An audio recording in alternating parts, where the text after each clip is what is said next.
Class. आज है chapter number 1 problem solving वाले चैप्टर में एल्गोरिदम्स। लास्ट टाइम मैंने आपको पढ़ाया था, आज उसी से आगे एल्गोरिदम के बारे में मैं लेक्चर दूंगी।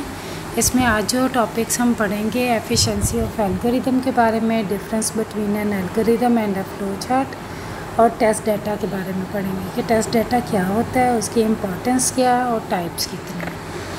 सबसे पहले हम एफिशिएंसी ऑफ एल्गोरिदम में की तरफ आएंगे।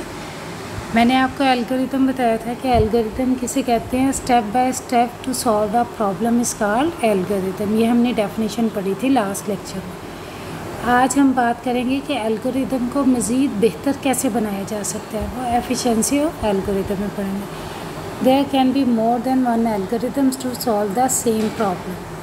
Which one is better depends upon the efficiency of the available solution algorithms.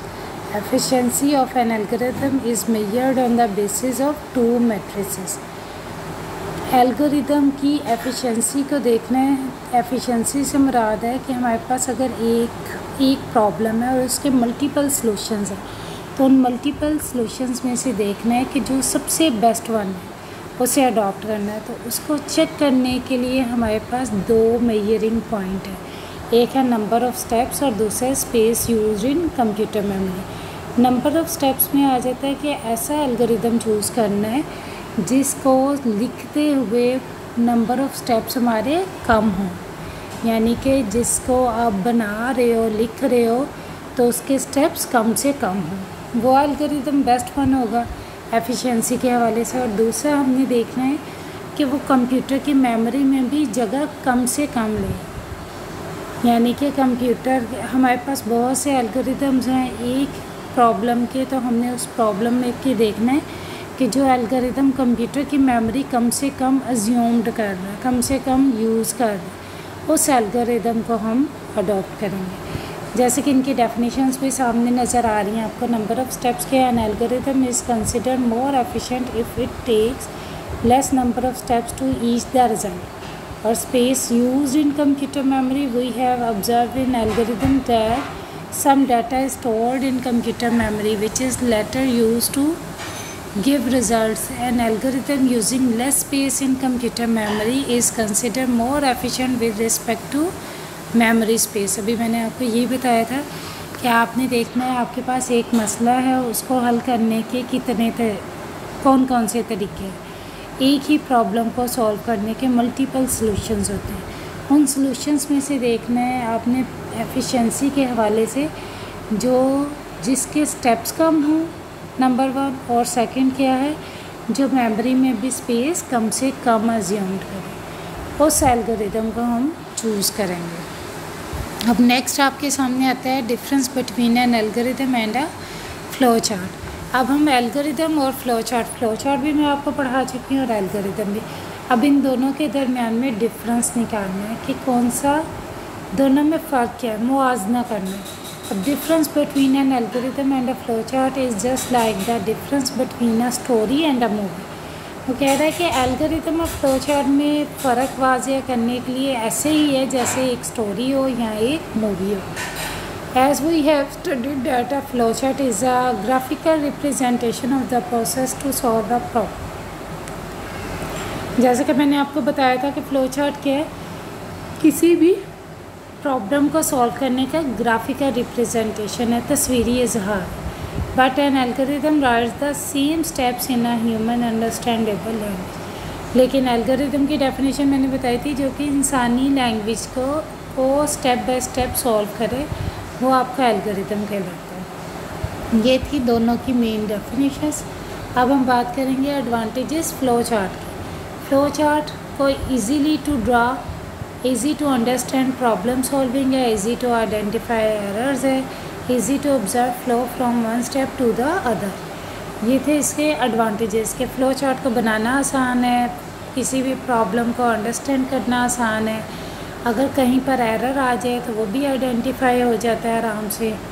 और अगर फ़्लो में आप एक स्टेप से दूसरे स्टेप पर फ़्लो के ज़रिए जाते हैं कि आप गैप नहीं देते, यानी कि एक स्टेप से दूसरे स्टेप पर आप थ्रू फ़्लो जा रहे हैं, तो उसे भी ऑब्ज़र्व करना इजी है। ड्रॉबैक क्या है फ़्लो चार्ट की, इसको बनाने के लिए हमें बहुत ज़्यादा टाइम कंज्यूम होता है। More time is required to draw a flow chart. किसी भी फ्लो चार्ट को बनाने के लिए ज़्यादा टाइम रिक्वायर्ड होता है। सेकंड, इसका ड्रॉबैक क्या था? Modifying a flow chart is not very easy every time. इसको मॉडिफाई यानी कि अगर फ़्लो चार्ट में तब्दीली लानी है, आपको लगे कि आपने फ़्लो चार्ट ये गलत है, ये सही रिज़ल्ट नहीं दे रहा, तो आप उसको मॉडिफाई करने के लिए आपको दोबारा फ़्लो चार्ट रीड्रॉ करना पड़ेगा। ये भी इसका ड्रॉबैक है। थर्ड क्या है? It is not suitable for very large problem. बहुत बड़े कोई प्रॉब्लम है, उसका बहुत बड़ा लार्ज प्रॉब्लम है, तो उसके लिए फ़्लो चार्ट बनाना सूटेबल नहीं है। उसमें एम्बिग्युइटीज़ ज़्यादा आ जाएंगी, कॉम्प्लिकेशन ज़्यादा आ जाएंगी, तो इसलिए लार्ज प्रॉब्लम्स के लिए फ़्लो चार्ट सूटेबल नहीं है। आगे हम बात करेंगे अब एल्गोरिदम के एडवांटेजेस और drawbacks. Advantages of N algorithm है, ये भी इजी टू राइट है क्योंकि सिंपल ह्यूमन लैंग्वेज होती है, तो इसे लिखना आसान है। Techniques to write an algorithm are easy to understand. इसके अंदर जो टेक्निक्स इस्तेमाल होती हैं उनको समझना भी आसान है एल्गोरिदम को। To solve a large problem algorithms are helpful. Flow chart में जो चीज़ हमारा ड्रॉबैक थी वो एल्गोरिदम में इसका एडवांटेज है कि किसी भी बड़े प्रॉब्लम को सॉल्व करने के लिए एल्गोरिदम बहुत ज़्यादा हेल्पफुल है हमारे। डिसएडवांटेजेस ऑफ एन एल्गोरिदम में क्या आ जाता है? Modifying an existing algorithm is not very easy every time. हर वक्त एल्गोरिदम को मॉडिफाई करना भी आसान नहीं है, इसका भी ये ड्रॉबैक है। Showing the flow from one step to the other is not very easy. Flow chart का जो एडवांटेज था वो इसका डिसएडवांटेज है। फ़्लो चार्ट में हम कह रहे थे कि इजीली आप अंडरस्टैंड कर सकते हैं एक स्टेप से दूसरे स्टेप के फ़्लो को, जबकि एल्गोरिदम में इजीली हम शो नहीं कर सकते फ़्लो को एक स्टेप से दूसरे स्टेप में। Uses of go to makes it difficult to identify errors. Go to के अगर हम स्टेटमेंट यूज़ करते हैं तो उसमें एरर्स को आइडेंटिफाई करना आसान नहीं है। नेक्स्ट हम बात करेंगे टेस्ट डाटा की। हमने टेक्निक्स पढ़ ली, फ़्लो चार्ट भी पढ़ लिया, एल्गोरिदम भी पढ़ लिया, प्रॉब्लम सॉल्विंग के बारे में भी पढ़ लिया। अब हमने प्रॉब्लम को, जो भी मसला आया है उसको टेस्ट करना है। क्या है कि हमारा ये मसला सही तौर पर रिज़ल्ट हमें दे रहा है या नहीं दे रहा, तो उसके लिए हमें टेस्ट डाटा की ज़रूरत पड़ती है। After solving a problem we need to test whether the solution is correct और नॉट। कि किसी भी प्रॉब्लम को सॉल्व करने के बाद हम चेक करते हैं कि वो मसला हमें सही जवाब दे रहा है या नहीं दे रहा। And for testing we need test data. Testing के लिए हमें टेस्ट डाटा की ज़रूरत पड़ती है। For example, if we want to test the algorithm to find the largest among 3 given numbers n0, n1 and n2।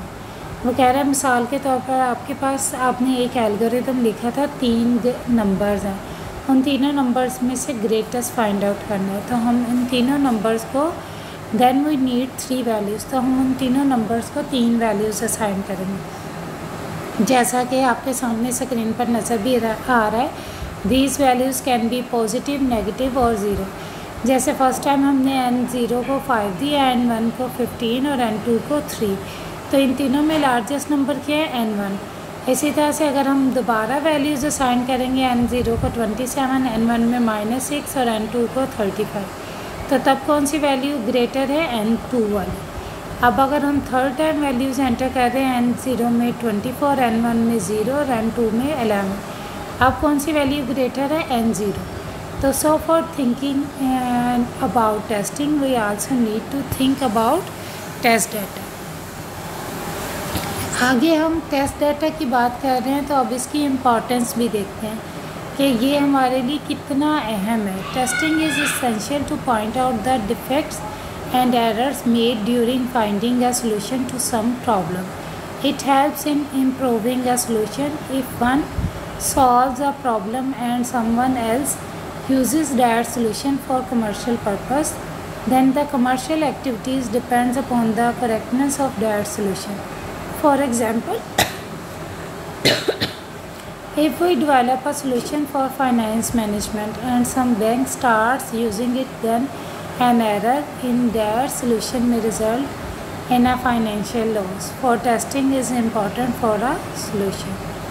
वो कह रहा है कि टेस्टिंग के लिए सबसे ज़्यादा ज़रूरी है कि आप ये देखें कि किसी भी मसले को हल करने के लिए कोई एरर या डिफेक्ट्स तो नहीं आ रहा। किसी भी मसले को हल करने के लिए, जैसे मिसाल के तौर पर कोई मसला है, आप उसे सॉल्व करते हैं, उसमें कोई एरर्स आ जाते हैं, तो उन एरर्स को सॉल्व करना है। वो इसकी करेक्टनेस ऑफ दैट सोल्यूशन, कि आपने देखना है कि अगर कोई एरर आया है तो आपका सोल्यूशन इस काबिल है कि वो उसको टेस्ट को करेक्ट कर सके, उसको सही कर सके। तो ये इम्पोर्टेंस ऑफ टेस्टिंग पर आ जाता है। जैसे कि टाइप्स ऑफ टेस्ट डाटा में हमारे पास आ जाता है creations of proper and sufficient test data is one of the key activities to improve quality of a solution. Each type of solution requires different data. Types of test data includes, अब जो हम efficiency देख रहे हैं testing की, वो उसकी types of test data पर है। जैसे कोई भी एरर आया है तो हमने देखना है वो एरर क्यों आया है और उसको हम क्या रिजॉल्व कर सकते हैं या नहीं कर सकते। तो उसके लिए हमें इसकी टाइप्स का पता होना चाहिए। जैसे कि पहली टाइप है हमारे पास वैलिड टेस्ट डाटा, यानी कि नाम से ज़ाहिर है कि आपने एल्गोरिदम में वो डाटा की टेस्टिंग डाटा देना है जो कि वैलिड हो। It is test data that complies with the input requirements of the algorithm. Algorithm की इनपुट रिक्वायरमेंट्स के ऊपर बिहाव करता हुआ हमने टेस्ट डाटा देना है। If an algorithm is supposed to take a numeric value between 1 and 100 as input, then any value between 1 and 100 is a valid test data. मिसाल के तौर पर जैसे आप न्यूमेरिक वैल्यूज़ ले रहे हैं किसी भी नंबर में, वो 1 और 100 के इन बिटवीन होना चाहिए। तो आप जो टेस्ट डाटा वैल्यू देंगे वो 1 और 100 के दरमियान होनी चाहिए। ये test data valid test data है।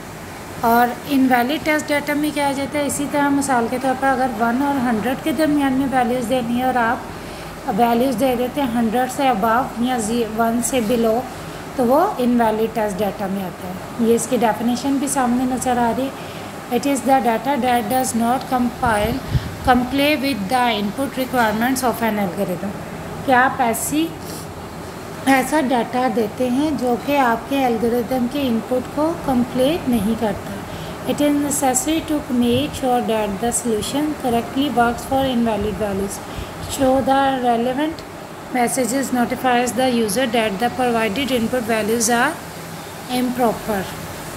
Boundary test data values, boundary test data values आ जाती है। जैसे आपको एक बाउंड्री बता दी गई 5 से 10 के दरमियान, ये बाउंड्री है। अगर आप 5 से बिलो या 10 से अबव वैल्यूज़ लेते हैं तो वो बाउंड्री टेस्ट डाटा वैल्यूज़ में आता है।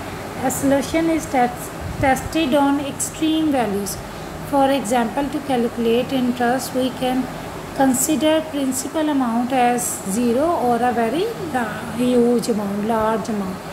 यानी कि आपकी जो कैलकुलेट करना था अपनी इंटरेस्ट, आप या तो बिल्कुल बिलोस्ट वैल्यू ले लें या उसकी हाईएस्ट वैल्यू। तो ये बाउंड्री टेस्ट डाटा वैल्यूज़ हैं। रॉन्ग डाटा फॉर्मेट्स में क्या आ जाता है, it is wise to check how the system reacts on entering data in an inappropriate format.